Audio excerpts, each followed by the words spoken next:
कुछ इसी टाइप का पोस्ट करते नजर आ रहे हैं गुलशन अपने आने वाली फिल्म हंटर के पोस्टर में। अब हम हंटर के स्टारकास्ट से जानते हैं कि इसका मतलब क्या है। इसका मतलब ये है कि मंदार पोंक्षे एक्चुअली सीक्रेटली एक गायनेकोलॉजिस्ट है। गायनेकोलॉजिस्ट? हाँ, गायनेकोलॉजिस्ट, जो डॉक्टर होते हैं ना, जो बच्चा निकालते हैं। आप लोग कुछ कहना चाहते हैं इस बारे में? मंदार पोंक्षे इस की होल से लड़कियों को देखता है और I think this is a symbol for वो पीपिंग टॉम बिल्कुल नहीं आया। देखता है पर चोरी चोरी। हाँ, मेरा भी वही कहना था, मुझे भी वही लगा पहले की होल से देख रहा है। आपको ही लगा? मैं अभी तक ट्राई कर रहा हूँ, समझने की कोशिश कर रहा हूँ कि है क्या ये। इनकी समझ डायरेक्टर साहब की समझ से तो बाहर है। अच्छा, माय नेक्स्ट क्वेश्चन, पोस्टर्स काफी क्रिएटिव है, काफी ज्यादा। आप लोगों का पर्सनल फेवरेट कौन सा पोस्टर है? The one with the banana peel और द अदर वन? एक्चुअली मुझे बनाना पील वाला एक्चुअली अच्छा है, लेकिन मेरा जो नग्न स्वरूप है वो हल्का सा एम्बेरसमेंट हो रहा है, लेकिन आई थिंक फिल्म के हिसाब से it's quite a cool and funny poster. मुझे भी ये वाला पोस्टर बहुत पसंद है। बहुत ज़्यादा क्रिएटिव है और बहुत ज़्यादा क्रिएटिव है और we got to touch Gulshan half naked, so I am really. आप कह रहे थे कि आपको एम्बैरेसिंग लग रहा है, but it's not, it's really nice. Hey hello, एक सेकंड हटो। But it's hot. यार ऐसा मैंने सोचा, किसी ने अभी तक बताया नहीं। तो बोलना चाहिए ना पहले इट्स हॉट। मतलब इतना ऑलमोस्ट अभी फिल्म रिलीज होने को एक हफ्ता है, तब जाके एक लड़की बोल रही है it's hot. Thank you very much. मेरा मनोबल बहुत, I am feeling really confident about myself now. वासुगिरी क्या है? वासुगिरी सी वासु वो आदमी होता है जो वास लेता है, लड़कियों की जो सीक्रेट इच्छाएं हैं उसकी वास ले लेता है वो, और उनको पूरा करने की कोशिश करता है, और यही चक्कर में उसकी भी इच्छाएं पूरी हो जाती हैं। तो वासु एक ऐसा आदमी है जो अलग अलग लड़कियों के साथ, अगर वासु आदमी है, लड़की औरत भी हो सकती है। हाँ, मैं वही पूछना हाँ, चाहती हो थी, सकती है। लड़कियाँ वासु हो सकती हैं? ये पर्सपेक्टिव आप लड़कियों से पूछ लीजिए, या आप खुद ही जवाब दे दीजिए, आप भी लड़की हैं। तो वासु वो आदमी होता है, उनको कहते हैं कि यहाँ मुंबई में एक टर्म है, थोड़ा सा एक स्लैंग टाइप का टर्म है कि वो वासु आदमी है, मतलब वो बहुत लड़कियों के साथ शारीरिक संबंध रखता है, और उसको वासु, और जो करता है वो है वासुगिरी। अब फीमेल पर्सपेक्टिव के लिए हम over to Radhika Apte. Of course होती है, आई थिंक ऑफ कोर्स होती है। मतलब हमारे समाज में मिडिल क्लास में, specially because Mandar comes from a middle class family, I think middle class family में लड़के ज़्यादा बात करते हैं वासुगिरी के बारे में ओपनली, और लड़कियाँ जो होती है वो खुसफुस करती रहती है। तो और जब यहाँ बम्बई में वो खुसफुस नहीं करती, वो बहुत ओपनली भी बोलती है। तो ऑफ कोर्स वासु, मतलब जब से वो समझ आती है स्कूल में, और ऐसे दिखने लगता है कि ये लड़का बहुत हॉट है, ये लड़का पसंद है, और रात में सपने आने लगते हैं कि उसने आज हाथ पकड़ा मेरा, या उसका मतलब ऐसे टच हो गया मुझे, या कुछ। तो वहाँ से जो शुरू होता है वो फिर जो होता है कि इसके साथ मतलब डेट पे जाना है, ये करना है, तो सब वासुगिरी तो है। अच्छा, सेट पर गुलशन आपने कभी वासुगिरी की? मैं बोलूँ एक्चुअली गुलशन निजी जिंदगी में एग्जैक्टली ऑपोजिट है। जब मतलब अगर ऐसा कोई दोस्त चाहिए कि जो आपकी देखभाल कर सके, आपको प्रोटेक्ट कर सके, कि कोई भी प्रॉब्लम आए तो वो खड़ा रह के बोल सके कि यार क्या किया इसको, क्या क्यों नहीं किया, ये blah blah blah, he is the most chivalrous man literally I have ever met, so he is just absolutely a darling. I agree with Radhika, क्योंकि मैं आई स्टिल रिमेंबर हमारा एक इंटीमेट सीन है जिसके बाद मेरी साड़ी का पल्लू इधर उधर हुआ करता था, तो वो ठीक करने वाला भी गुल्लू ही था और वो बिखरने वाला भी गुल्लू ही था। So that says it all. बहुत ही स्वीट बंदा है Gullu, and I am really glad that I got to work with such crazy and talented bunch.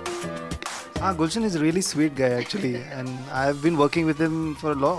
All his films I have worked with him, and बस यही कि कभी ऐसा नहीं लगा कि वो कुछ ऐसा नाजायज़ फ़ायदा उठाएगा मेरा, तो ऐसा कुछ नहीं लगा।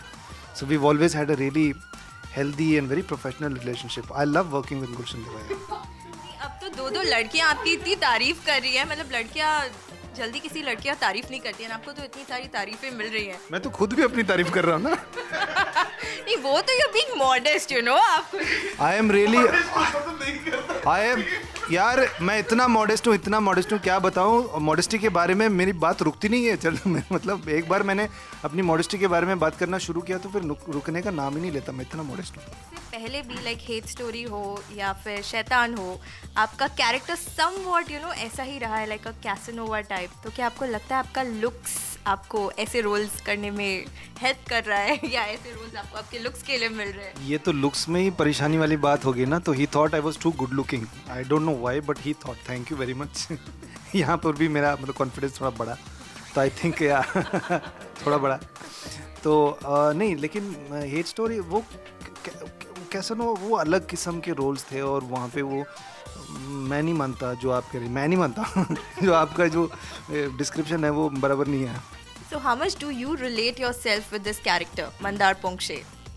A few things। एक तो मंदार पोंक्षे बहुत डरपोक आदमी है, मैं भी हूँ डरपोक। हाँ, और बस वही है, वहीं पे शुरू होती है और ख़त्म होती है। बाकी सब इमेजिनरी है, बाकी सब स्क्रिप्ट में जो था, और हर्षवर्धन का इमेजिनेशन और मेरा इमेजिनेशन और जो कोई भी था जो उनका सबका इमेजिनेशन मिला के। बट देखिए फैंटेसाइज तो सब करते हैं ना सब, और आप जब 10-12 साल के हैं तो लड़के हैं तो शारीरिक तौर पे आपके अंदर कुछ चेंजेस, फिजिकल और बायोलॉजिकल चेंजेस आप महसूस करते हैं, तो वो सब सबके साथ हो चुका है। तो it's very easy to relate to those things जो आपके मन में चल रहा है, आपके शरीर के साथ चल रहा है, जो एक क्यूरियोसिटी ऑपोजिट सेक्स की तरफ जो होता है और जो करना चाहते हैं उनको क्या क्या करना चाहते हो, तो वो एक सेक्शुअल अट्रैक्शन है, ये सब लोगों के पास है। तो उसी को यूज़ किया है हमने बस इसमें। उसको समझना इतना कोई गंभीर, इतने मतलब रॉकेट साइंस वाली बात नहीं है कि ये आपको कैलकुलस की किताब चाटनी पड़ेगी ये सब समझने के लिए। तो it's nothing like that, it's a very simple and it's a basic thing that every human being has these feelings in them. तो उसको समझ के उसको दर्शाया हमने, बट एक बहुत ही नॉन ग्लैमरस, स्वीट और क्यूट, लेकिन नॉन ग्लैमरस तरीके से। सई एंड राधिका, आपसे जानना चाहूंगी कि आप दोनों कितना रिलेट करते हैं अपने कैरेक्टर से रियल लाइफ में? Wow, that's a good question. हाँ, सेक्सी तो है ही है, उसके अलावा नहीं, मैं इतना कहना चाहूँगी कि मुझे जब अटेंशन की ज़रूरत होती है तो मैं भी कभी कभी बौखला जाती हूँ, लेकिन मुझे कोई मंदार तब मिलता नहीं है। मिलेगा तो क्या होगा तो मुझे मालूम नहीं, पर हाँ, अटेंशन अगर नहीं मिला तो मैं बौखला जाती हूँ फॉर श्योर। जैसे ये भी ज्योत्सना भाभी भी थोड़ी सी बौखला गई है, तो बस ये एक ही सिमिलैरिटी है, मैं मेरे एज से कम लड़के के साथ शारीरिक संबंध रखना पसंद नहीं करती हूँ, और बाकी कोई सिमिलैरिटी मुझे नज़र नहीं आती, और बस ये इतनी एक ही सिमिलैरिटी है। I think there are a few things probably which are similar. This girl is she comes from Pune basically, and then she moves to Bombay, and her way of thinking changes, certain things change. So I think in that way there are certain things that I can relate to her very well. Also the mentality in Pune, or the middle class mentality, I'm very aware of that sort of background. So I think those are the things that I could relate to very well. What are the needs of a woman that you smell? आप तीनों answer कर सकते हो, in fact आप सब। हाँ, लेकिन मैं ये बता सकता हूँ नहीं, लेकिन मैं बताऊँगा नहीं डिटेल में। क्यों? आप फिल्म जाके देखो, आप खुद ही समझ जाएंगे। आपके हिसाब से? समझदार को इशारा ही काफ़ी है। कुछ महसूस कर रहा हूँ मैं, कुछ कर रहा हूँ महसूस। महसूस कर। Sai and Radhika, according to you, what are the needs of a woman?